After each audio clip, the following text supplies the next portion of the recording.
વરસાદનો પ્રહાર.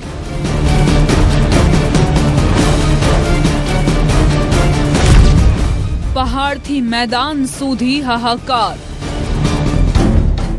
ગુજરાત જ નહીં પરંતુ દેશના અનેક રાજ્યોમાં ચોમાસું હવે આફત બનીને વરસી રહ્યું છે. ક્યાંક નદીઓ બે કાંઠે વહી રહી છે, ક્યાંક પહાડો ધસી રહ્યા છે, ક્યાંક હાઈવે બંધ છે તો ક્યાંક શહેરોમાં પૂર જેવી સ્થિતિ સર્જાઈ છે. જમ્મુ કાશ્મીર, હિમાચલ પ્રદેશ, ઉત્તરાખંડ, આસામ, મહારાષ્ટ્ર અને બિહાર સહિત અનેક રાજ્યોમાં ભારે વરસાદે જનજીવનને ગંભીર રીતે પ્રભાવિત કર્યું છે.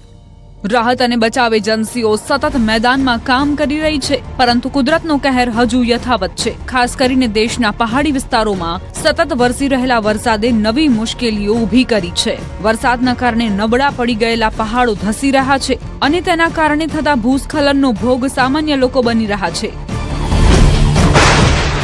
હિમાચલ પ્રદેશના ચંબા જિલ્લામાં આવેલા ચમેરા પ્રોજેક્ટ નજીક પહાડ પરથી અચાનક વિશાળ શિલાઓ ધસી આવી હતી. ભારે પથ્થરો નીચે પડતા સમગ્ર વિસ્તાર ધૂળના ગોટે ગોટા વચ્ચે ગાયબ થઈ ગયો હતો. સદનસીબે સમયસર લોકો દૂર ખસી જતા મોટી જાનહાનિ ટળી હતી. બીજી તરફ ઉત્તરાખંડના ઉત્તરકાશીમાં સતત વરસાદના કારણે ગંગોત્રી અને યમુનોત્રી રાષ્ટ્રીય ધોરીમાર્ગ અનેક સ્થળોએ ભૂસ્ખલનની ઝપેટમાં આવી ગયા છે. પહાડીઓ પરથી સતત કાટમાળ અને વિશાળ પથ્થરો ધસી રહ્યા છે, જેના કારણે પ્રશાસને બંને હાઈવે પર વાહન વ્યવહાર તાત્કાલિક બંધ કરી દીધો છે. ભારે મશીનરીની મદદથી માર્ગોને ફરી શરૂ કરવા યુદ્ધના ધોરણે કામગીરી ચાલી રહી છે. જમ્મુ કાશ્મીરના રિયાસી જિલ્લામાં સતત ભારે વરસાદના કારણે ચિનાબ નદીમાં પાણીનું સ્તર ઝડપથી વધી ગયું છે. વધતા જળસ્તરને ધ્યાનમાં રાખીને પ્રશાસને સાવચેતીના ભાગરૂપે સલાલ ડેમના અનેક ફ્લડ ગેટ ખોલી દીધા છે. ઉપરવાસમાંથી સતત આવી રહેલા પાણીના કારણે ડેમમાં જળસ્તર ઝડપથી વધી રહ્યું છે, જેના કારણે વધારાનું પાણી છોડવું જરૂરી બન્યું છે. નદી કાંઠે રહેતા લોકોને સતર્ક રહેવા તેમજ સુરક્ષિત સ્થળોએ ખસી જવાની સલાહ આપવામાં આવી છે.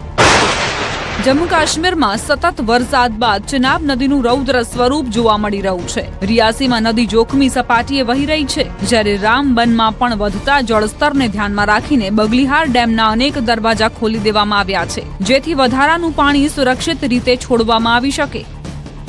રાહતની વાત એ છે કે શ્રીનગરમાં ઝેલમ નદીનું જળસ્તર ધીમે ધીમે ઘટી રહ્યું છે, જેના કારણે કાશ્મીર ખીણમાં સંભવિત પૂરનું જોખમ હાલ થોડું ઓછું થયું છે. તેમ છતાં જમ્મુ શ્રીનગર નેશનલ હાઈવે પર રવિવારે બપોરે 12 વાગ્યા પછી પણ વાહન વ્યવહાર શરૂ થઈ શક્યો નહોતો. ગંગેરુ બનિહાલ વિસ્તારમાં થયેલા ભીષણ ભૂસ્ખલનના કારણે માર્ગ પર ભારે કાટમાળ જમા થઈ ગયો હતો. આસામમાં સતત વરસી રહેલા ભારે વરસાદના કારણે ગુવાહાટી સહિત અનેક શહેરમાં રસ્તાઓ પાણીમાં ગરકાવ થઈ ગયા છે. પાણી ભરાવાના કારણે અનેક વિસ્તારોમાં કલાકો સુધી ટ્રાફિક જામ સર્જાયો છે. લોકો કલાકો સુધી રસ્તાઓ પર ફસાઈ ગયા છે. ગુજરાતની જેમ આસામમાં પણ પૂરનું સંકટ વધુ ગંભીર બન્યું છે. રાજ્યમાં પૂરથી મૃત્યુઆંક વધીને 62 પર પહોંચી ગયો છે. ગુવાહાટી સહિત અનેક વિસ્તારોમાં હજુ પણ જળબંબાકારની સ્થિતિ યથાવત છે. પરિસ્થિતિની ગંભીરતાનો અંદાજ એ વાત પરથી લગાવી શકાય છે કે વડાપ્રધાન નરેન્દ્ર મોદીએ આસામના મુખ્યમંત્રી હિમંતા બિસ્વા શર્મા સાથે ફોન પર વાતચીત કરીને રાહત અને બચાવ કામગીરીની માહિતી મેળવી હતી અને કેન્દ્ર સરકાર તરફથી દરેક શક્ય મદદની ખાતરી પણ આપી હતી. મહારાષ્ટ્રના નાસિકમાં પણ ભારે વરસાદ દરમિયાન કલેક્ટર કચેરીના પરિસરમાં એક વિશાળ વૃક્ષ અચાનક ધરાશાયી થઈ ગયું હતું. અનેક વાહનો તેના નીચે દબાઈ જતા ભારે નુકસાન થયું હતું. જોકે તે સમયે વાહનોમાં કોઈ વ્યક્તિ હાજર ન હોવાથી મોટી દુર્ઘટના ટળી ગઈ હતી. મેઘરાજાએ લાંબા વિરામ બાદ ફરી મુંબઈ પર નજર કરી છે. ભારે વરસાદની આગાહીને પગલે મુંબઈનો દરિયો તોફાની બન્યો છે. અરબી સમુદ્રમાં ઊંચા અને પ્રચંડ મોજા ઉછળતા દરિયા કિનારે ભયજનક દ્રશ્યો સર્જાયા છે. હાઈ ટાઈડ દરમિયાન સમુદ્રનું પાણી જોરદાર વેગ સાથે કિનારા તરફ ધસી આવ્યું. મુંબઈના marine drive, Worli sea face, Bandra bandstand સહિતના દરિયાકાંઠાના વિસ્તારોમાં દરિયો ઉગ્ર સ્વરૂપમાં જોવા મળ્યો. ઊંચા મોજા સતત કિનારાઓ સાથે અથડાતા સમગ્ર વિસ્તાર ગર્જના સાથે ધ્રુજી ઉઠ્યો હતો. દરિયાની આ તોફાની સ્થિતિને ધ્યાનમાં રાખીને પ્રશાસને લોકોને દરિયા કિનારાથી દૂર રહેવાની અપીલ કરી છે. હવામાન વિભાગે આગામી દિવસોમાં ભારે વરસાદની શક્યતા વ્યક્ત કરી હોવાથી હાઈ ટાઈડ દરમિયાન દરિયો વધુ ઉગ્ર બની શકે તેવી ચેતવણી પણ આપવામાં આવી છે. સુરક્ષાના ભાગરૂપે દરિયાકાંઠાના વિસ્તારોમાં પોલીસ અને બચાવ ટીમોને તૈનાત તૈનાત કરવામાં આવી છે, જ્યારે પર્યટકો અને સ્થાનિકોને દરિયામાં પ્રવેશ ન કરવા સૂચના અપાઈ છે.